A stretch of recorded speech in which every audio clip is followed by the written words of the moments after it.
She told herself she was leaving. 17 times. She had counted. Not in a dramatic way. Not as some final declaration she wrote in a journal at midnight. Quietly. Privately. Almost clinically. Like tracking a symptom she was beginning to fear. The first time, she meant it. The second time, she meant it more. By the 7th time, she had stopped telling her friends. By the 17th, she no longer trusted the part of herself that made promises. Each time began with the same strange clarity. This time would be different. This time she would not answer. This time she would remember the night she cried on the bathroom floor. This time she would remember the silence, the disappearing, the apology that sounded almost perfect but never changed anything. And then something would happen. A message would arrive at exactly the right moment. Not too desperate, not too cold. Just enough. Just enough to make her wonder if maybe he felt it too. Maybe this was the moment things shifted. Maybe all the pain had finally taught him something. Maybe this time, the version of him she had been waiting for was the one who would stay. Or he would show up at her door, and he would have that look. Not the version of him the world knew. Not the charming one. Not the controlled one. Not the man who could make everyone else believe he was fine. The other one. The one who looked small. The one who looked like a child who had been left somewhere and didn't know how to get home. And suddenly, leaving did not feel like strength. It felt like harm. It felt like abandoning someone who needed her. So she stayed. And if you have ever wondered why someone can see the pattern, name the damage, understand the psychology, and still go back, this is the part most people miss. By the end of this, you will understand why leaving can feel impossible, even when everything in your mind knows it is necessary, and why the way out is not more willpower, more shame, or one perfect moment of clarity. It is something deeper, something your body has to learn before your life can finally change. And this is the part people misunderstand. She was not naive. She was not unaware. She was not the kind of person who had never heard the word boundaries. She was 29, educated, thoughtful, articulate. The kind of woman who could explain her own emotional patterns with frightening accuracy. She had read the books, listened to the podcasts, saved the posts, watched the videos. She had language for everything. Attachment style, nervous system, emotional regulation, trauma response, intermittent reinforcement. She could describe exactly what was happening. And still, when the phone lit up, her body moved before her logic could catch up. That is the part no one wants to admit. Sometimes awareness arrives before freedom does. Sometimes you can name the cage and still not know how to leave it, because the mind can understand a pattern long before the body stops needing it. And in her case, her body had learned something her mind hated. It had learned that he was relief. Not love, exactly. Relief. The end of tension. The return of warmth. The moment the silence broke. The moment the coldness softened. The moment she could breathe again because he had decided, for now, not to leave her alone in the uncertainty. And relief is powerful. More powerful than advice. More powerful than self-respect. More powerful than the version of yourself you imagined you would be in this situation. Because when a relationship becomes unpredictable in the right way, the brain does not simply experience it as romance. It experiences it as survival training. First comes the threat, a shift in tone, a withdrawal, a silence that lasts too long, a look that tells you something has changed, but refuses to explain what. The body reacts before the mind has a sentence for it. Heart rate rises, muscles tighten, attention narrows. The nervous system begins scanning for danger. Then, just when the tension becomes almost unbearable, the person returns. A soft message, a hand on your back, a sentence that sounds like remorse, a version of them that makes you think, there you are, that's the person I love. And in that moment, the brain releases reward. Dopamine, not because the relationship is safe, because the danger stopped. That difference matters. The brain is not rewarding love. It is rewarding relief. And relief, after fear, can feel like intimacy. Then comes oxytocin, the bonding chemical. The same system that helps humans attach, trust, stay close, and feel connected. In a healthy relationship, that system deepens safety. In an unpredictable one, it can bind you to the very person who keeps destabilizing you. So now the same person becomes both the wound and the medicine, the storm and the shelter, the threat and the relief from threat. And once your body learns that pattern, it stops asking the question your mind keeps asking. It does not ask, "Is this healthy?" It asks, "Where is my relief?" That is why trauma bonding feels so confusing from the inside. Because you are not just attached to a person, you are attached to the return, the apology, the warmth after distance, the moment when everything that felt broken suddenly feels repairable again. You are attached to the possibility that the next version of them will be the real one. And possibility is one of the most addictive things the brain can chase, not certainty. Possibility. A guaranteed reward is satisfying, but an unpredictable reward is consuming. This is the same mechanism that makes people pull the lever again, even after losing. The same mechanism that keeps someone refreshing a phone, waiting for a message, replaying a conversation, searching for a sign. The brain does not become obsessed because the reward is constant. It becomes obsessed because the reward might come back. That might is the hook. Maybe today they will understand.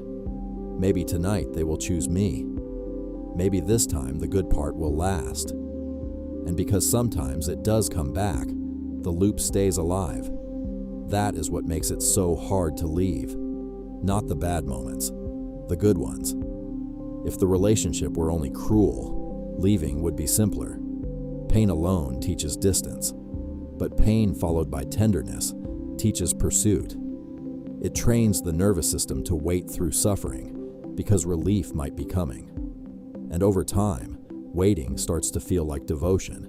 Trying starts to feel like love. Enduring starts to feel like proof. So when people say, "Why don't you just leave?" they are asking the wrong question. From the outside, leaving looks like one decision. From the inside, it feels like breaking an addiction to relief. And the cruelest part is that intelligent people often suffer the most inside this loop. Not because they understand less, because they understand more. They can explain the pattern, so they believe they should be able to outthink it. They can see the red flags, so they blame themselves for still reacting. They can describe the cycle, so every return feels like a private failure. But awareness is not the same as regulation. Insight is not the same as safety. You cannot lecture your nervous system into feeling secure. That is why the most self-aware person in the room can still go home and answer the text. Not because she forgot what happened, because her body remembered what relief felt like. And the body remembers differently than the mind. The mind remembers events. The body remembers patterns. It remembers the sound of footsteps changing in a hallway. It remembers the exact silence before someone becomes cold. It remembers how long a message usually takes before it means something is wrong. It remembers the relief of being chosen again after feeling discarded. And if that pattern feels familiar, it becomes even harder to interrupt. Because for many people, this did not begin in the relationship. It began much earlier. Not always in obvious trauma. Not always in a dramatic childhood story anyone else would recognize.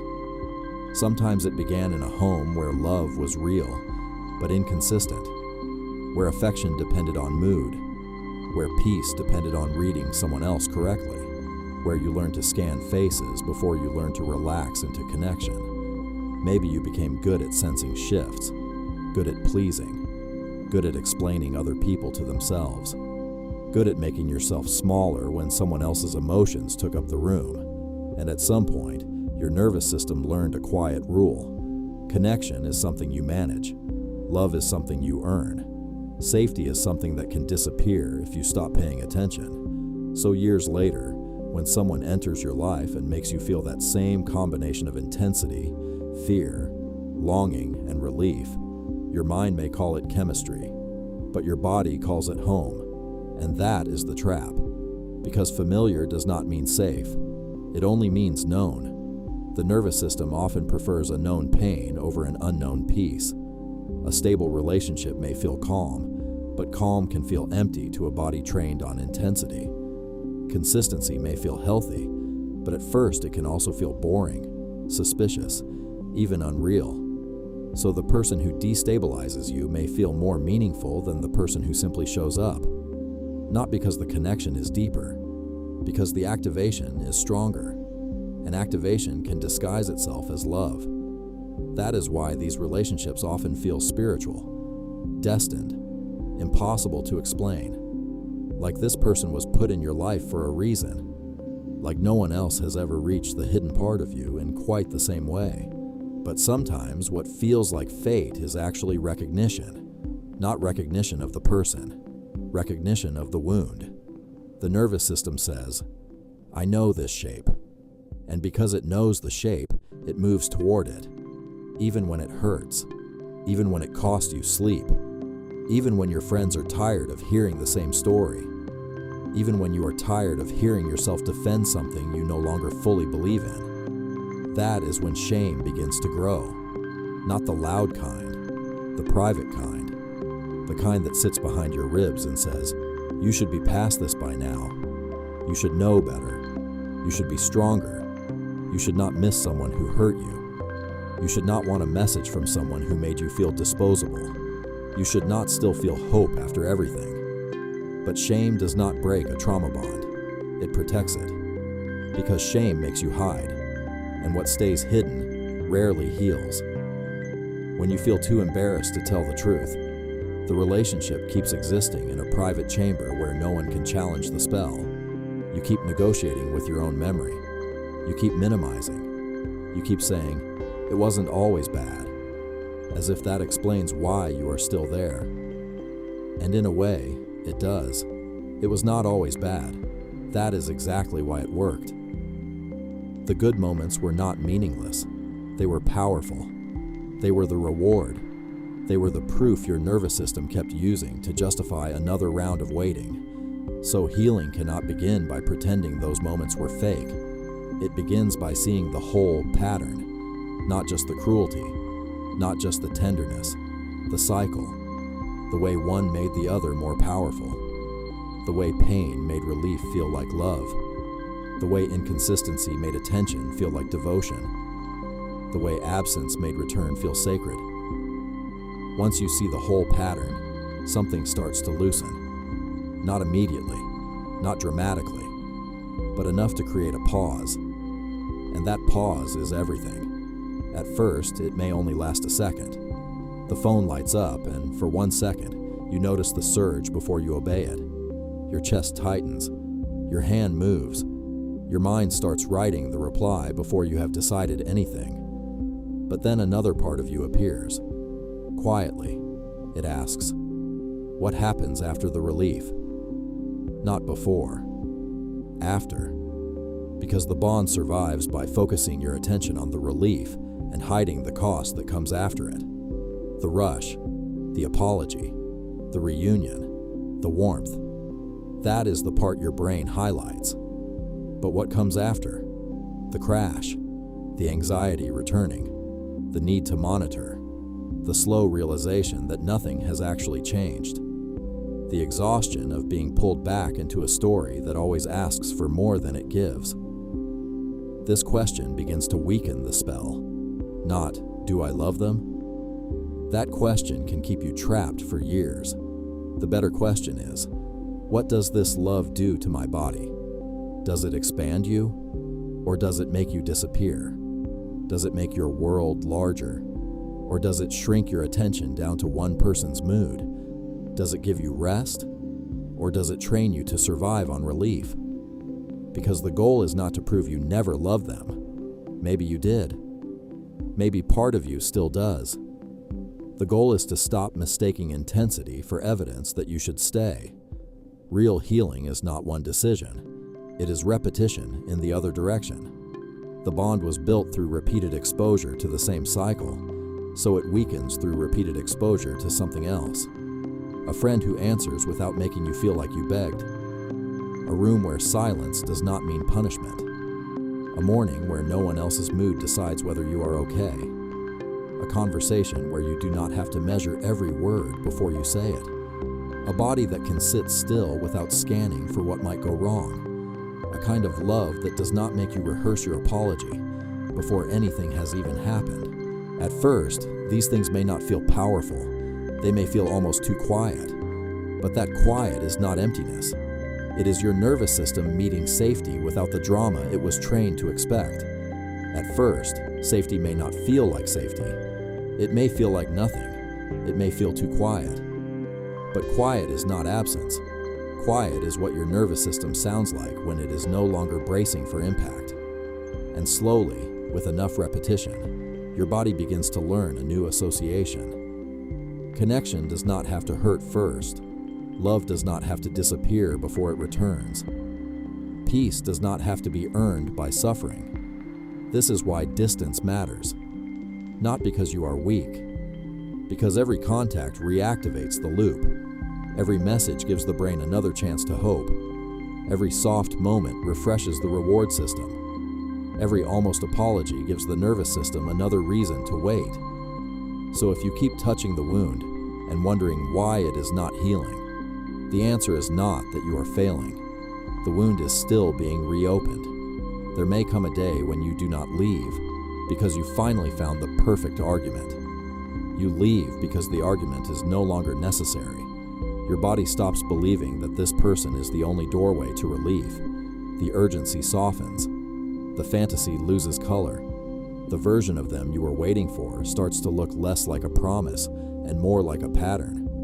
And from the outside, people may call it strength. But from the inside, it feels quieter than strength. It feels like waking up.